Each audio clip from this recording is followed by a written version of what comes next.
Halo, assalamualaikum teman-teman. Apa kabar semuanya? Semoga semuanya dalam keadaan sehat selalu ya.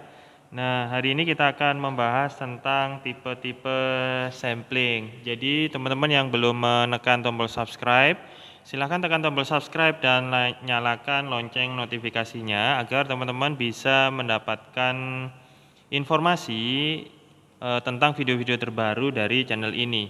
Dan jika teman-teman merasa bahwa video ini bermanfaat, maka silahkan tekan tombol like. Well, let's get started. Nah, pada video sebelumnya kita telah membahas secara singkat tentang pengertian dan fungsi dasar dari sampel. Nah, berdasarkan informasi yang didapatkan dari sampel, dimungkinkan untuk melakukan eksplorasi lebih lanjut tentang karakteristik dari populasi yang menjadi tujuan observasi. Nah, dalam hal ini, kedalaman informasi yang dapat digali terkait erat dengan skala pengukuran dari data yang terkumpul. Nah, meskipun demikian, pada bagian sebelumnya itu belum dijelaskan ya, bagaimana caranya mengambil sampel dari populasi dan juga tipe-tipe sampling yang mungkin dipakai dalam mengambil sampel. So, tonton video ini sampai habis dan jangan lupa untuk tekan tombol subscribe bila teman-teman belum subscribe. Nah, secara garis besar, kalau metode penarikan sampel itu bisa terbagi menjadi dua ya, yaitu pemilihan sampel dari populasi secara acak atau disebut dengan random atau probability sampling, dan pemilihan sampel dari populasi secara tidak acak atau non-random atau non-probability sampling. Nah, pembagian dari kedua prosedur itu ya bisa dibagi lagi menjadi aspek-aspek yang lain. Misalnya di dalam probability sampling itu bisa terbagi menjadi 4 teknik sampling. Yang pertama adalah metode acak sederhana, kemudian ada juga metode sistematik, lalu ada stratified random sampling begitu ya, ada metode berstrata, lalu yang keempat adalah cluster gitu. Jadi di dalam teknik sampling, probability sampling itu terbagi menjadi 4 teman-teman. Acak sederhana, kemudian sistematik, lalu stratified, dan cluster. Nah, kemudian kalau kita bicara tentang non-probability sampling, itu juga terbagi menjadi 4 teknik dasar gitu ya.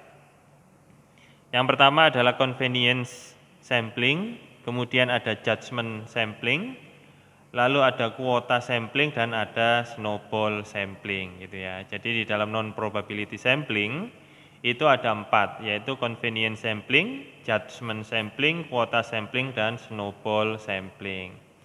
Nah, sekarang kita bicara tentang probability sampling teman-teman, atau metode acak gitu ya.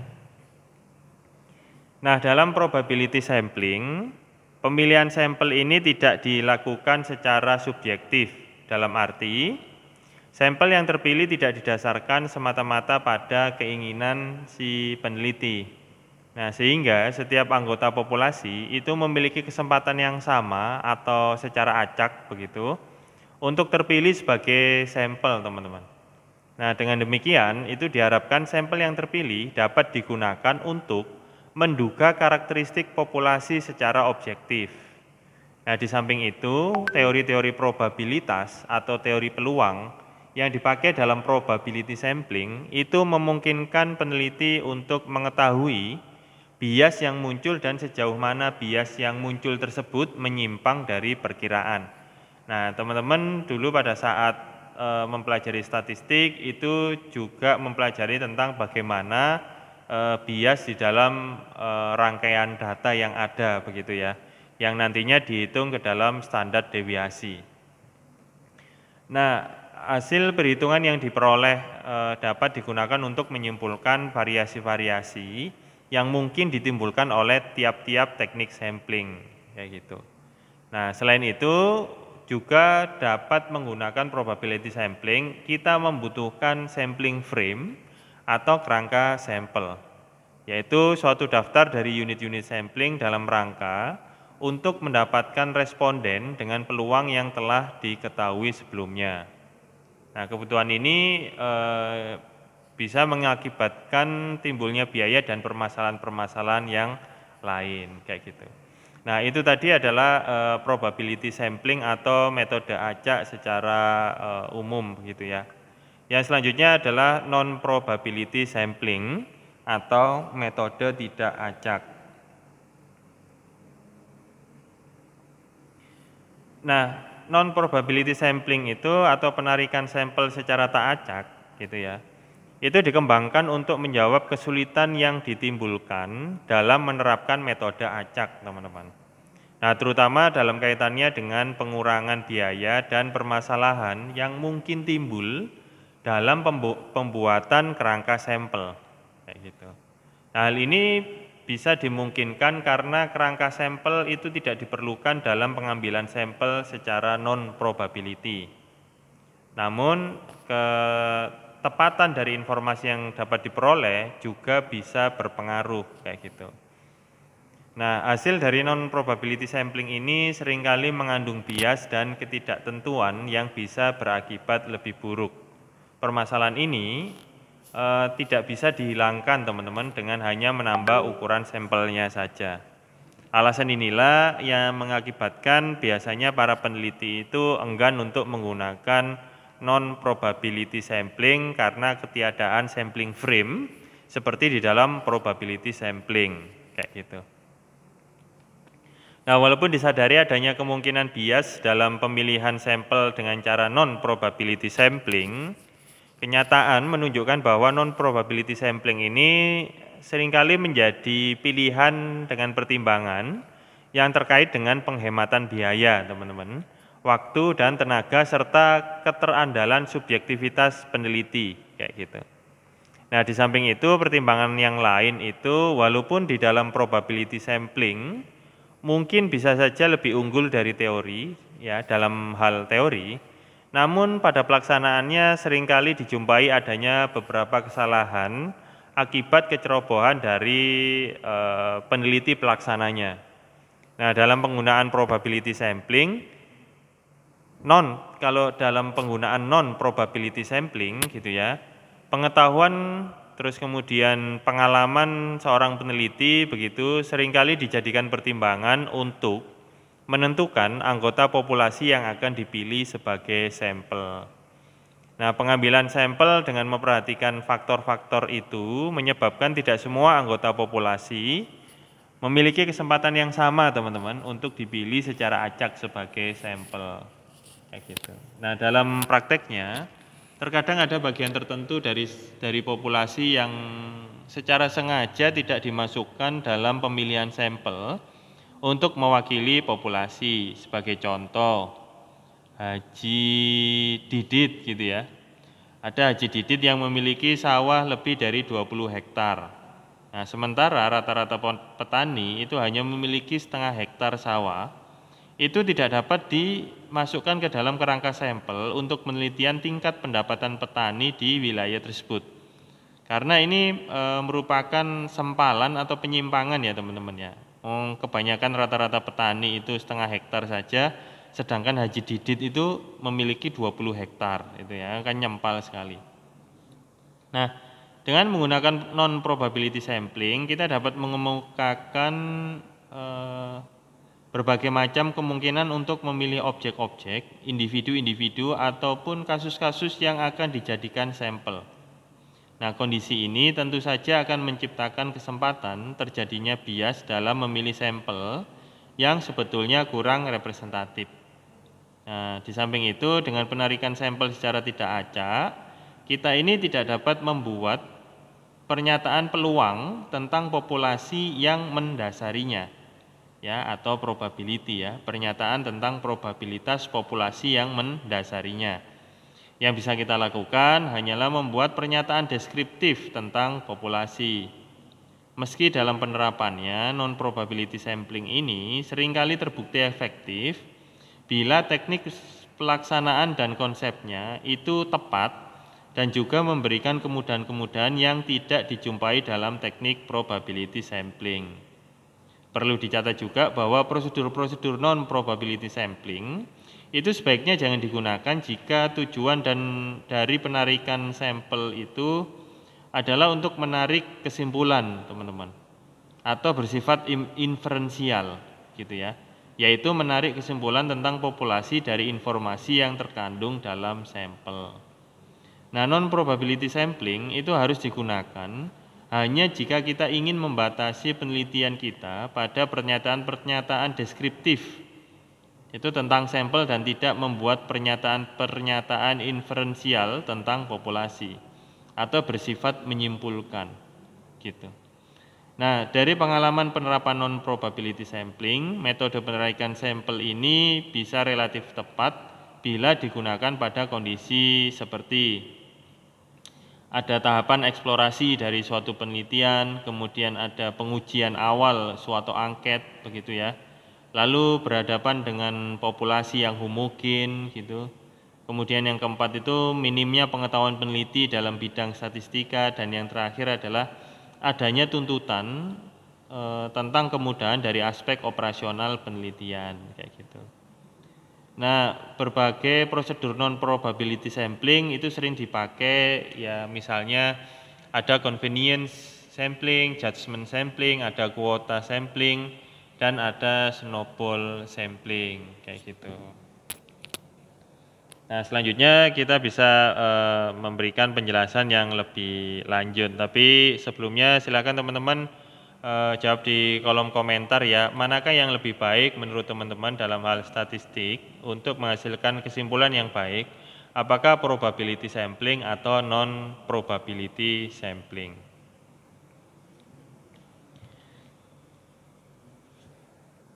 Oke, kita lanjutkan ya teman-teman. Nah, sekarang kita bicara tentang convenience sampling atau sampling kemudahan. Nah, pada pengambilan sampel dengan cara ini, sampel diambil berdasarkan pada ketersediaan elemen dan kemudahan untuk mendapatkannya. Dengan kata lain, sampel ini diambil atau terpilih karena sampel tersebut ada pada tempat dan waktu yang tepat. Penarikan sampel dengan cara ini hampir tidak bisa diandalkan, teman-teman. Tapi biasanya yang paling murah dan paling cepat dilakukan karena peneliti memiliki kebebasan untuk memilih siapa saja yang mereka temui. Nah, walaupun kehandalannya diragukan, tapi penarikan sampel dengan cara ini seringkali bermanfaat. Penggunaan sampling kemudian seringkali dijumpai pada tahap awal penelitian eksploratif yang ditujukan untuk mencari petunjuk awal tentang suatu kondisi yang menarik perhatian. Nah, hasil yang didapatkan dari penarikan sampel dengan cara ini itu seringkali dapat menyediakan bukti-bukti yang cukup melimpah, sehingga terkadang pengambilan sampel yang lebih proper atau yang lebih canggih itu tidak diperlukan lagi. Nah, kelebihan dari convenience sampling itu kalau ditinjau dari segi biaya dan waktu yang diperlukan, teknik sampling ini merupakan metode yang paling murah dan hemat waktu, teman-teman. Nah, di sini kita bisa melihat bahwa sampling unitnya itu bisa diakses, mudah diukur, dan biasanya sangat membantu dan berkenan untuk bekerja sama. Nah, sebagai contoh, jika akan diteliti sikap masyarakat terhadap pengundulan hutan gitu ya misalnya. Nah, sebagai sampel dapat diambil dari mahasiswa kelas tertentu, sekumpulan dosen di suatu perguruan tinggi, ataupun para karyawan dari suatu perusahaan.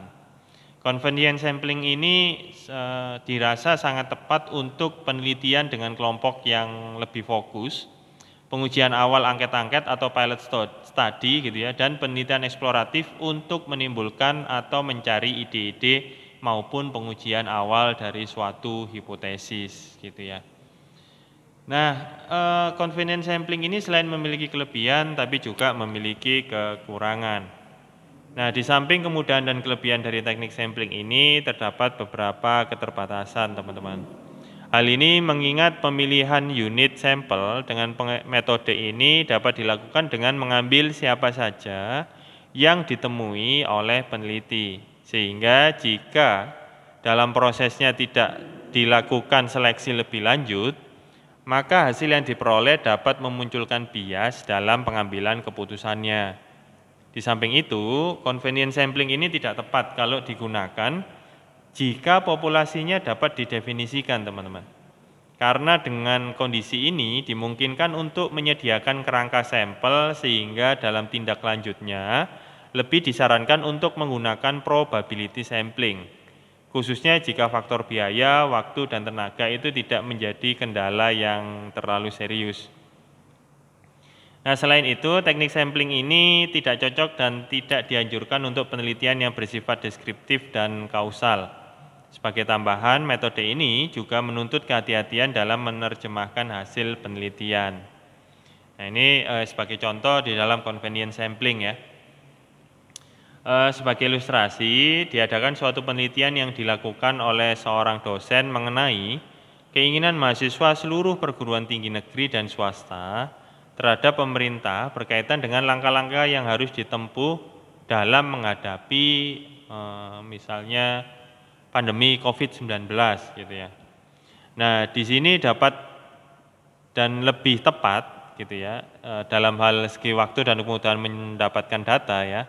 Itu menggunakan teknik convenience sampling teman-teman dengan mengambil sampel mahasiswa dari setiap kelas pada saat dosen tersebut mengajar. Nah, contoh terapan lainnya adalah memilih 50 pembeli pertama yang memasuki sebuah toko pada suatu hari tertentu untuk mengetahui persepsi konsumen terhadap pelayanan toko tersebut. Nah, itu tadi adalah convenience sampling. Nah, selanjutnya kita bicara tentang judgment sampling atau sampling pertimbangan. Gitu ya. Nah, judgment sampling atau sampling pertimbangan ini pada dasarnya merupakan suatu bentuk convenience sampling bila ditinjau dari cara pengambilan unit-unit sampelnya. Dengan teknik ini, sampel diambil berdasarkan pada kriteria-kriteria yang telah dirumuskan terlebih dahulu oleh peneliti. Dalam perumusan kriterianya, subjektivitas dan pengalaman dari peneliti sangat berperan.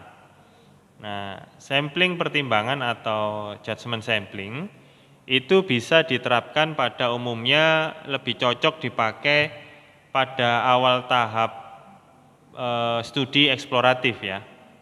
Nah, dalam hal ini sampel yang diambil dari anggota populasi dipilih sesuai dengan kehendak peneliti yang menuntut pertimbangan dan institusinya dan dari intuisi peneliti teman-teman ya. Nah, jika dalam hal ini subjektivitas dan intuisi dari peneliti tersebut dipandang benar gitu ya, maka sampel yang dipilih oleh peneliti tersebut dapat mencerminkan karakteristik populasi. Nah, dalam kaitannya dengan judgment sampling ini, dikenal juga ada istilah yang disebut sebagai expert sampling, sampling atas dasar keahlian, dan purposive sampling, sampling dengan maksud tertentu. Nah, dalam expert sampling, pemilihan sampel yang representatif didasarkan atas pendapat ahli. Sehingga siapa, dalam jumlah berapa sampel harus dipilih, sangat bergantung pada pendapat ahli tersebut. Nah, dalam purposive sampling, pemilihan sampel bertitik tolak pada penilaian pribadi peneliti yang menyatakan bahwa sampel yang dipilih benar-benar representatif. Untuk itu harus menguasai bidangnya dan memiliki pengetahuan yang memadai tentang karakteristik anggota populasi. Nah, itulah judgment sampling yang memiliki kelebihan. Nah, terdapat beberapa situasi di mana judgment sampling ini bisa digunakan bahkan dianjurkan untuk diterapkan di dalam sebuah penelitian. Situasi tersebut bisa berkaitan dengan hal misalnya pada kondisi di mana probability sampling tidak bisa digunakan sama sekali. Terus kemudian yang kedua, jika ukuran sampel itu sangat kecil atau kurang dari 20. Dan yang ketiga adalah bila peneliti memiliki pengetahuan dan penguasaan yang memadai terhadap topik yang dihadapi sehingga dapat dijamin bahwa sampel yang diambilnya itu benar-benar bersifat representatif. Tapi walaupun demikian, judgment sampling ini juga memiliki kekurangan. Nah, kendala yang dihadapi dalam penggunaan judgment sampling ini adalah tuntutan adanya kejelian dari peneliti dalam mendefinisikan populasi dan membuat pertimbangannya. Nah, judgement atau pertimbangan ini harus bersifat masuk akal dan relevan dengan maksud penelitian, kayak gitu. Nah, sebagai contoh ya, ini contoh penerapannya. Sebagai contoh itu akan diteliti sikap dan perilaku konsumen terhadap sebuah merek rokok begitu. Nah, sebagai metode samplingnya adalah judgement sampling. Nah, judgement sampling yang diambil itu sebagai berikut. Nah, para perokok di Surabaya Utara yang pernah mencoba suatu merek rokok tertentu gitu ya. Batasan ini diambil karena mungkin dari letak geografis, para respondennya lebih mudah diakses. Kedua, dengan yang dipilih hanya para perokok saja, itu akan mengurangi bias dari hasil penelitian, karena antara yang perokok dan bukan perokok itu biasanya menunjukkan sikap yang kontradiktif gitu ya, atau bertolak belakang. Kemudian yang ketiga, pembatasan pada responden yang pernah mencoba sebuah merek rokok tertentu sudah jelas dikarenakan bagaimana mereka akan bersikap dan berperilaku tertentu terhadap rokok tersebut bila mereka belum pernah mencobanya. Kemudian yang kedua, pria atau wanita yang berusia 15 tahun ke atas dan merupakan perokok. Hal ini disasarkan pada faktor kejiwaan yang menyatakan bahwa orang-orang pada usia 15 tahun diharapkan sudah dapat memutuskan dan menjawab atau mengisi angket dengan benar. Tidak adanya pembedaan antara pria dan wanita disebabkan kenyataan pada dewasa ini bahwa rokok ini bukan sepenuhnya dikonsumsi oleh para pria saja. Dan kemudian yang terakhir, periode penyebaran dan pengumpulan angket itu dibatasi hanya 2 minggu saja. Judgement ini biasanya dipilih dalam kaitannya dengan efisiensi waktu dan biaya yang tersedia, teman-teman. Jadi itu tadi adalah penjelasan tentang judgement sampling. Nah, yang selanjutnya kita juga bisa membahas tentang kuota sampling. Oke, nah untuk teknik kuota sampling ini biasanya digunakan data dari populasi yang berkaitan dengan demografi. Ya, seperti usia, jenis kelamin, pendidikan, terus lokasi domisili geografis itu ya, pendapatan dan sebagainya. Nah, pada dasarnya kuota sampling ini sama dengan judgement sampling. Kuota sampling ini dapat dikatakan sebagai judgement sampling tapi dalam 2 tahap. Tahap pertama adalah tahap di mana peneliti merumuskan kategori kontrol atau kuota dari populasi yang akan ditelitinya seperti jenis kelamin, usia, ras yang terdefinisikan dengan baik, dan sebagai basis dari keputusan pemilihan sampel. Tahap kedua itu lebih kepada penentuan bagaimana sampel akan diambil, teman-teman. Nah, dapat secara convenience atau judgement tergantung pada situasi dan kondisi pada saat akan dilakukan penelitian dan apa yang akan diteliti, serta kemampuan dari peneliti itu sendiri. Nah, perbedaan antara judgement sampling dan kuota sampling itu terletak pada adanya suatu batasan pada kuota sampling bahwa sampel harus sejumlah tertentu yang dijatah atau kuotum gitu ya, kuota gitu ya, dari setiap subgrup ya, yang telah ditentukan dari sebuah populasi. Nah, ukuran sampel pada kuota sampling gitu ya, biasanya cukup besar dengan harapan agar karakteristik sampelnya ini sedapat mungkin bisa mendekati karakteristik populasinya. Nah, kuota sampling ini memiliki kelebihan, yaitu pada rendahnya biaya penelitian. Kelebihan lain dari kuota sampling ini adalah dengan adanya keleluasaan peneliti untuk menentukan elemen-elemen untuk setiap kuotanya. Bahkan pada kondisi-kondisi tertentu, hasil penelitian dengan teknik kuota sampling dapat menyamai hasil penelitian yang bisa dilakukan dengan salah satu teknik sampling yang termasuk rumpun probability sampling. Nah, walaupun demikian, kuota sampling ini memiliki kekurangan jika ditinjau dari bias yang mungkin terjadi ya, teman-teman. Nah, ini terlihat bahwa dengan teknik sampling ini akan diperoleh data yang bisa jadi sangat beragam. Nah, kondisi ini secara langsung akan berakibat pada tingginya tingkat kesulitan dalam merumuskan hasil penelitian. Nah, penyebab bias yang lain itu adalah tidak adanya suatu prosedur atau tata cara yang baku pada pewawancara atau teknik wawancaranya. Nah, permasalahan ini bisa bertambah lagi dengan kenyataan di lapangan bahwa pewawancara itu cenderung mencari lokasi atau tempat-tempat di mana sampel dapat ditemukan dan kadang-kadang pewawancara memilih-milih responden untuk diwawancarai berdasarkan kriteria yang tidak sesuai, gitu ya. Ya seperti hanya penampilan saja, kemudian hanya jenis kelamin saja, hanya ras tertentu saja, dan lain sebagainya. Nah, contoh aplikasi dari kuota sampling ini bisa terdiri atas misalnya seperti ini, teman-teman. Nah, misalkan akan diteliti kebiasaan membaca koran dari orang dewasa di Surabaya, begitu ya, yang diperkirakan berjumlah 4 juta orang.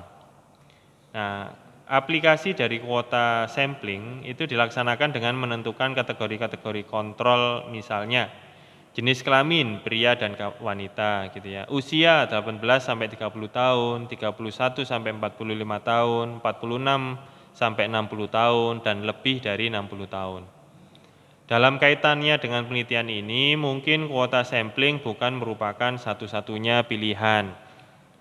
Tapi karena kuota sampling ini kita dapat membuat pencerminan dari populasinya, maka kuota sampling itu bisa dipilih, teman-teman.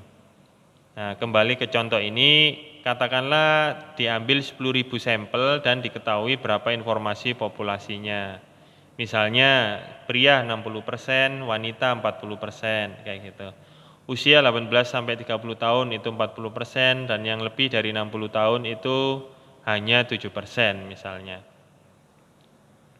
Nah, jadi seperti itu.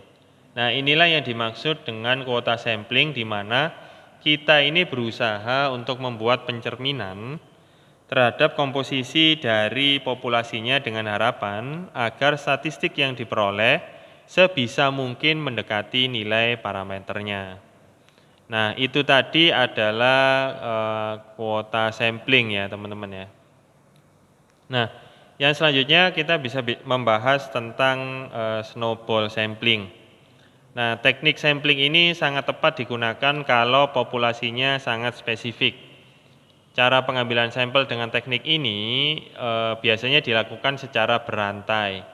Mulai dari ukuran sampel yang kecil, makin lama menjadi semakin besar, seperti halnya bola salju yang menggelinding menuruni lereng gunung atau bukit.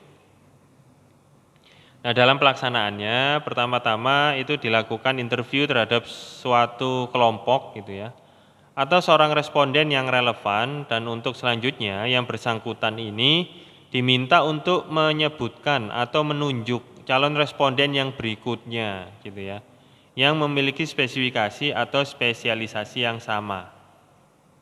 Nah, tindakan ini ditempuh karena biasanya responden yang merupakan anggota populasi itu saling mengenal satu sama lain karena spesialisasi atau profesi mereka. Nah, sebagai contoh, jika akan diteliti pendapat para ahli penyakit dalam senior Indonesia terhadap pengobatan dalam menggunakan tenaga dalam misalnya. Nah, maka pengambilan sampel dapat dilakukan dengan snowball sampling. Nah, pertimbangan tersebut itu dikaitkan dengan kenyataan bahwa populasi yang berupa ahli penyakit dalam senior di Indonesia itu bersifat sangat spesifik. Nah, jumlahnya sedikit dengan lokasi yang tersebar karena profesi yang sama, maka kemungkinan besar mereka bisa saling mengenal satu dengan yang lain. Nah, pertama dicari seorang ahli penyakit dalam senior, selanjutnya dari satu orang ini diminta menunjukkan beberapa ahli yang lain yang dapat diwawancarai. Demikian seterusnya sehingga diperoleh sejumlah responden yang diperlukan. Nah, kelebihan dari snowball sampling ini kalau kita melihat dari terfokusnya sampel, hasil penelitian dengan snowball sampling ini dapat diperkirakan dengan tidak akan banyak menyimpang ya dari apa yang sebenarnya terjadi pada populasinya. Dengan kata lain, bias yang dihasilkan dari hasil penelitian ini bersifat cenderung atau relatif kecil. Tapi walaupun demikian, snowball sampling ini juga memiliki kekurangan, teman-teman.